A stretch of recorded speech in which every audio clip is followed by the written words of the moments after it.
Hey everybody, my name is Derek Henry, and I'm really excited to share with you several different Excel tips based on some new things and some things that people don't do a whole lot. I've spent the last 20 or so years in finance and accounting, and I've become an expert over the years. And a lot of that is from sheer necessity, basically wanting to do everything as efficiently as I could and having so much work to do. And what I love is I've got a special guest named Chris Newman. He goes by the Spreadsheet Guru. If you've had to look up an Excel or a macro kind of a problem or something you're trying to solve, chances are you found his website. That's been the case for me dozens of times over the years. So I'm really excited that he's here to co-host this in a class we've got coming up.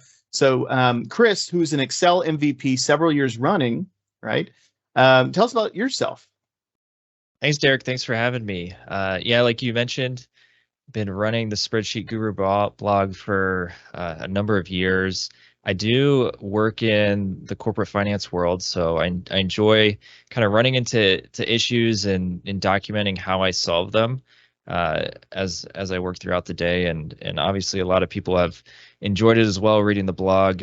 And I'm really excited to be here and go through some of the Excel tips with you. Awesome.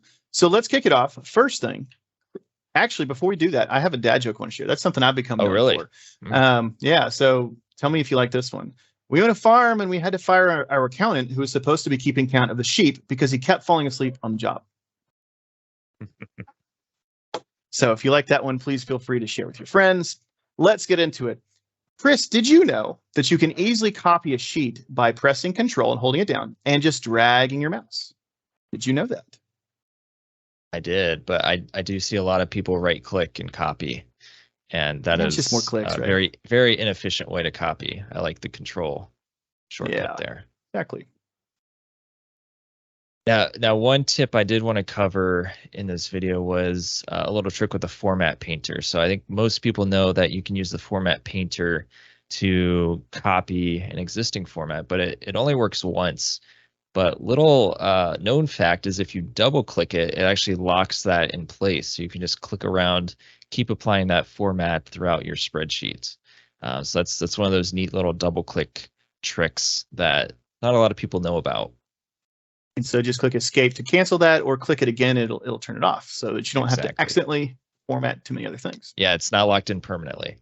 Another one kind of keeping in the same vein of formatting and reformatting. There is a shortcut key we can use called the F4 shortcut key. And what that will do is, again, you can do a format. And if you keep hitting the F4 key, it repeats it for you. And the nice thing about this is it's not necessarily just locked in the formatting. You can do inserting of columns. Really, any action you do on the spreadsheet, you can use that F4 key to repeat. And F4 is actually a dual purpose shortcut key. If you were clicked into the formula bar there, it actually cycles through the various $sign referencing. So it saves you some keystrokes there while implementing your absolute or relative references in your formulas. Next up, we're going to talk about custom lists. Very underused feature in Excel. Now, notice I've got 3 of the NFL football teams. If I drag this all the way down for all 32 with the list I have set up, notice that it fills it in for you. So let's walk through how you do this because it's actually a little bit tricky to find. We're going to go to File, we're going to go to Options, we're going to go to Advanced. Actually, we're going to go, Advanced, that's right. And then scroll to the bottom, and then we have Edit Our Custom Lists. So notice the ones I have up here. You want to create a new one, just start typing in your entries over to the side and add it. Or if you already have a list like this one, you can import from whatever your selected cells are. Notice it already has that selected for us. That's awesome. So if you have a list of locations, if you have a list of names or people or whatever that you're constantly entering, this is a quick way to do it and to make sure you're not entering things in with the wrong spelling, right? Very similarly, there's a feature called autocomplete. Now, we all know the autocomplete since iPhones and other smartphones have come out, right? Where these epic fails where you type something in and it sends some, you click send before you take a look at it. That can work in Excel too, but in a more helpful way. Notice that I've got a few tasks here. So I'm just going to enter my initials, DH, and it enters it for me because I've set up an autocomplete for that. So I can do that over and over again. I put Chris's in here because we're going to teach a class together. BG for Bill Gates, launched Excel. That's a gentleman named Charles Simonyi. Through football as well, that'd be Tom Brady. let's say Abe's the best president, and to be determined on flying cars. So whatever the shortcuts that you, or the things you want to enter a whole lot, you can have a shortcut, could be initials, could be accounting codes, really whatever you want it to be, or the things that you are constantly misspelling.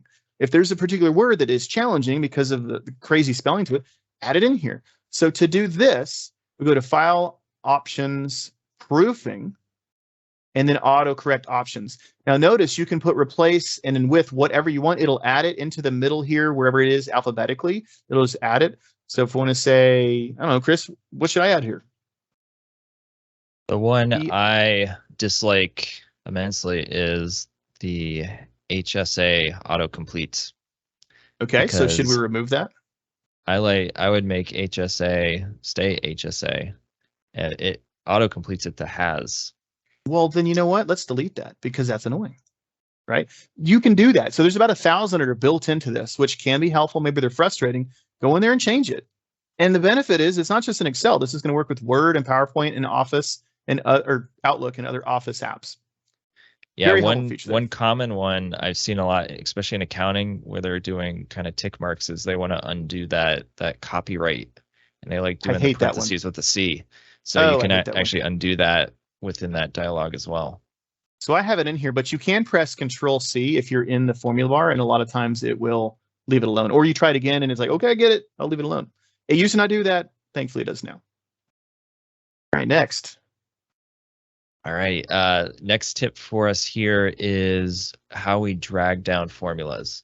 So I think most people know that there's this little box in the corner of a cell that you can drag down and carry down that formula. What you can also do is double click that, and it will carry it all the way down to the bottom. So you don't have to scroll thousands and thousands of rows to carry that formula down.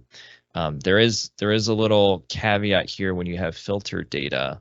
If you do that double click, it will not only change the visible, but it will change the hidden cells as well. So in order to drag that formula down, you actually have to physically drag it to just impact the visible cells on filtered data.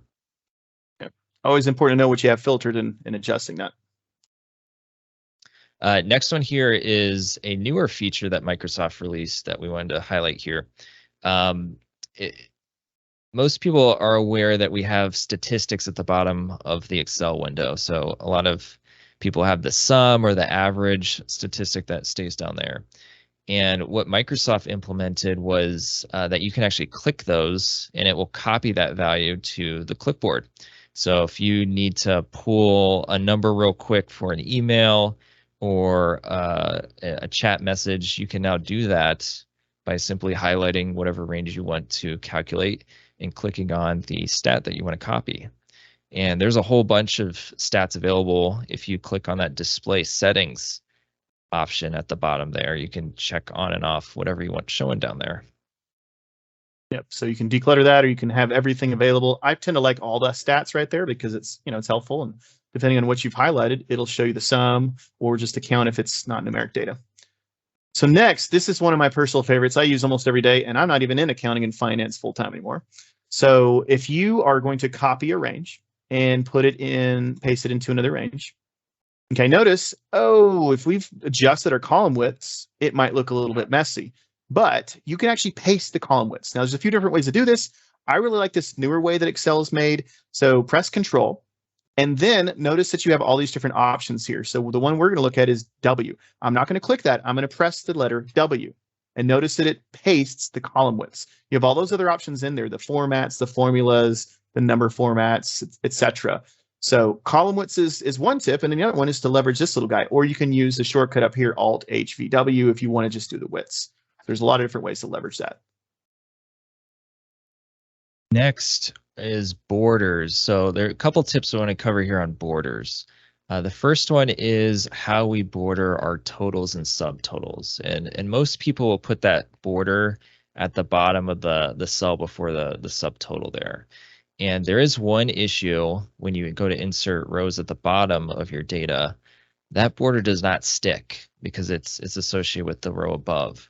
So the proper way, the more preferred way, is to actually put a top border on your subtotal line. And what that will allow you to do is you can insert rows above it, and that total line is going to stick at the bottom there for you. The second tip for borders is we can actually change the border color. Most people just use the black default, but there might be instances where you want to highlight certain data points or de-emphasize certain data. So you can de-emphasize by using maybe a light colored gray, and you can emphasize by using a more bold color. So how we control the color of the borders is you can go into your border options and go to more borders, and there's actually a little color section that you can go and pick what color you want to make your border and apply that accordingly. Now, if you want to kind of lock in that color because you want to apply it to a bunch of different areas, you can actually change the line color in the settings there, and that will permanently make it that color. So you can either draw borders, or if you use the border presets, it will lock that color in, and you can change it back to black when you're done using that color. So just go back to line color, press automatic or black or whatever, and you don't have to use the pencil. You just press escape, but it will go back to normal colors. So very cool stuff. Now, last one here is data validation. Chris, is this something you use at all? I use it all the time. Constantly, just like me. I mean, garbage in, garbage out. So we want to protect that. We want to give people options so they're not misspelling things. We want to make sure that the range is right. So maybe it's a number range or a date range or a number of text characters, or it cannot be blank or whatever. My personal favorite is a list of items. Now that could be a list that you just fill in and separate by comma, or it could be a list that's linked to a range or something like that. If you have a list, it'll be indicated by the little drop down icon right here. Press Alt down to show that list. Now, what's relatively new is Microsoft said, let's make this easier and do autocomplete. So I'm just typing R for red, press tab to go over, enter to go down, and it fills it in for you. Okay. Now, what's helpful is we can link this to a list. Notice right here, we don't have any blue. Well, let's go add that because we might want to have blue, because Chris and I discussed that's actually our favorite color. So if we add blue to the bottom here, this is a dynamic named range called color list, and that's been linked to this data validation cell. So now you see that blue has been added. So it just makes it easier for people when you apply this. It gives you more control, but it makes it easier on people to type without having to type the whole thing out. So it saves you time and it reduces risk. And that's how good software should work. So hopefully you found these tips helpful. We're going to cover a whole bunch of them in a live cohort-based course called Extreme Excel Efficiently on an awesome platform called Maven. So this kicks off on October 9th. It is going to be Mondays and Wednesdays, 2 hours apiece, 4 sessions across 2 weeks. There are 8 CPE credits that are offered if you participate and you follow the polls and attend and everything. And we're going to cover four different sessions. We're going to cover a lot of great stuff. So in the first one, we're going to cover crucial Excel features and functions. We're going to talk about the most common keyboard shortcuts that are good to know. We did a couple today, but there's so many that people can use to save a lot of time on the common actions. We're going to talk about a lot of formatting approaches, both fixed and conditional, so you can make things look really polished. We're going to talk about the key formula functions that you need to know, or at least be aware of, that are available for your normal work. Now, there's hundreds of them. We can't cover all those. That'd be nuts, and you won't use most of them. But the ones we're going to cover are really impactful. We're also going to talk about several underused functions in Excel. Data validation was one of them we literally just covered. So that's the kind of idea here, is to make sure that you're using all the features that save a lot of time, reduce risk. That's first session. Second one, we're going to talk about best practices for design and structure. So we'll start with 8 habits of Excel pros. Then we're going to move on to how to structure your workbook for minimal effort to update, and just best practices in general. Optimize the formatting, reduce the risks of maybe errors happening, and then build workbooks that you can hand off with confidence. Now in session 3, Chris is going to share a lot of insights that he's used. So Chris. Yeah, so I'm actually really excited for some of these topics. They're relatively new, and not a lot of folks utilize them, unfortunately. So we're going to be covering Excel's new dynamic array functions, and we're going to be seeing how simple they are, how powerful they are, and how to kind of implement them in your day-to-day work. We'll also cover Excel tables and what they're useful for, and kind of what automation they can drive on the back end. And then finally, we're going to touch on Power Query and get a good introduction into what that tool can do within Excel, and all the use cases that you can implement for your day-to-day automation needs. So I'm super excited to kind of jump in and join you, Derek, on that Excel lesson there. And the final one, I'm actually going to tag team with you, being on the VBA. So let's kind of talk about what that last one's going to be. So what's interesting about this is, I've been doing macros for quite some time, probably when Chris was still maybe in junior high or so.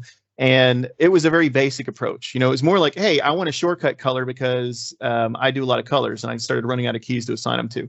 So when I started really turning it on and doing a lot of things with macros, I actually found I learned a lot based on Chris's website. So I think it's really ironic and awesome that we're going to tag team this. We're going to talk about how powerful macros can be, both big and small. We're going to talk about the 8 habits of people who develop macros, because it is its own kind of programming language. Although there's some great things that make it easy to learn, like the macro recorder and the fact that it's very, English syntax like. We're going to talk about the building blocks and things that make macros work, like looping and variables and conditionals. And the good thing is, I've springboarded that to learn a lot of programming languages. I know about a dozen now, and most of that came back to VBA, because once you learn one, it's easy to learn others, just like a spoken language. And then lastly, we're going to talk about add-ins, how to take a lot of those macros, package them up in a reusable, shareable way. And literally, I built one based on what I learned from Chris. So excited to tag team that with him and share with a whole bunch of things with you guys, whether you want to build some of the stuff for yourself or use things that are pre-built, or just know how to search the web to learn these things. That's what we're going to cover. There is a ton to learn, a lot of ROI on this. We make it very easy to sign up. There's a reimbursement template, because this is the kind of stuff that training budgets are meant for, and we try to make it easy. So I hope you'll join us here starting October 9th. If you have any questions about any of this, please reach out to either of us, and we look forward to seeing you there.